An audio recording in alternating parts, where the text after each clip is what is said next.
A stolen device, a missing girlfriend, and a secret that could stop a world war or start one. Stick around, because by the end of this video, you'll know exactly what the government has been hiding for 79 years. Inside a packed wrestling arena, a cybersecurity specialist named Daniel is cornered by armed agents. They want the bag on his shoulder and the classified files inside it. But Daniel has leverage. His girlfriend Jane is being held, and he refuses to hand anything over until she's released. When the agents finally open the bag, they realize the most important item is missing, a strange alien device, which Daniel is holding in plain sight, threatening to activate it if anyone opens fire. His boss, a cold and calculating man named Noah, backs off. Daniel and Jane escape together in a car, while Noah warns that whatever Daniel is planning could unravel history itself. Daniel's only response, "That's exactly the point." We learn Daniel works for Wardex, a shadowy private intelligence firm operating far outside government oversight. He calls his real handler, a man named Hugo, and confirms the theft was successful.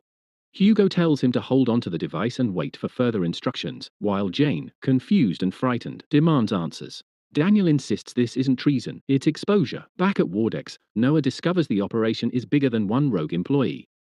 A dozen agents have vanished overnight, desks cleared, and Hugo himself has gone dark. A second device is missing from the vault. Only one remains secured. Daniel takes Jane to a monastery where she once served as a nun. The abbess, Sister Mora, patches up Jane's wounds and warns Daniel to keep his trouble away from her old friend. That night, Jane presses Daniel on what exactly he stole and why. Daniel explains he was recruited into Wardex straight out of prison, and that only months ago he learned the truth the company has been sitting on, proof of extraterrestrial contact dating back decades, technology far beyond anything publicly known, and the belief that this knowledge doesn't belong to a private company, it belongs to everyone on Earth. Meanwhile, in Kansas City, a local weather reporter named Margaret is going through a much stranger morning. A cardinal flies through her window, and moments later she's fluently speaking Russian to her boyfriend Jackson, with no memory of it afterward. She brushes it off and heads to work, but the strangeness escalates. A police officer pulls her over for speeding, and instead of handing him her license, she calmly recites intimate details about his marriage and his fear of becoming like his own father. At the news station, she tells a coworker to leave her abusive husband. Then, going live on air, Margaret freezes completely, her speech dissolving into clicks and hisses before she collapses. At Wardex, a viral clip of the incident catches Noah's attention. His analysts confirm something chilling: Margaret's strange vocal patterns match dialect samples buried in the stolen files. At the hospital, doctors find nothing physically wrong with her, but Margaret insists something is happening to her mind. She learns the men outside her room aren't really FBI. And in a quiet, unsettling moment, she blurts out that someone wants a man named Daniel dead, a name she has no reason to know. She and Jackson flee the hospital. Back at the safe house, Daniel finally shows Jane the footage he stole, decades of alien encounters, inhumane experiments, and the true meaning behind the name Wardex. He tells her his plan is full disclosure to the entire world. Jane warns him that revealing this now, with global war already looming, could tip humanity into chaos. Daniel isn't swayed.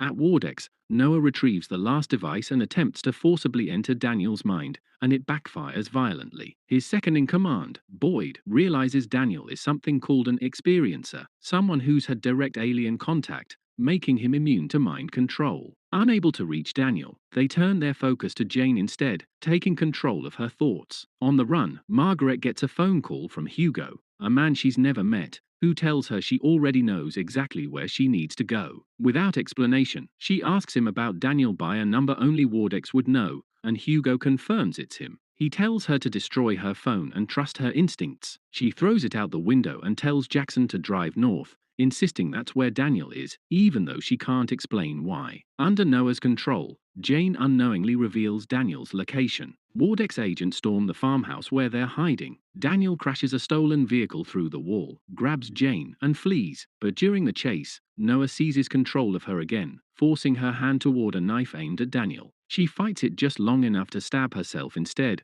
breaking the connection through sheer pain. Cornered at a dead end, Jane sends the car plunging into a lake to fake their deaths while she and Daniel escape on foot. That night, holed up in a motel, Daniel begins to realize his own memory has gaps, pieces of his childhood he can't explain. Hugo, distant and cryptic, promises he won't be alone in whatever comes next. But Wardex tracks them down again through Jane's mind, and this time, agents storm the room. Daniel gets Jane and the device out through a window but is captured himself, smiling even as they demand to know where it is. At a Wardex black site, Noah interrogates Daniel directly, and that's when Margaret walks in. Using her strange new ability to read and manipulate emotion, she makes Noah see the person he misses most, his late wife. In the confusion, she grabs the evidence and walks Daniel straight out the front door, talking down every guard in her path without knowing how she knows their names. On the road, she reveals what's happening to her, flashes of memory and emotion from anyone she looks at. She tells Daniel about his own old shoulder injury, and about someone named Jane. Daniel admits he went through something eerily similar years earlier, awakened by a cardinal of his own. Boyd chases them down and forces their car into a train, and Margaret and Daniel barely escape onto it as it moves. Overwhelmed, Margaret spirals into panic, terrified she's inheriting the illness that took her father, until Daniel calms her down. Elsewhere, Noah confronts Hugo psychically and learns the full truth. Hugo has been secretly working with the aliens for years, believing that empathy, something they possess and humanity is losing, is the only thing that can save civilization from destroying itself. Hugo helped one of them escape captivity years earlier. Hugo's team finally brings Daniel and Margaret together at a hidden warehouse, where Margaret discovers something impossible: her own childhood bedroom, rebuilt exactly as it was. Hugo reveals the truth she spent decades suppressing. As children, she and Daniel were taken by the same beings on the same night,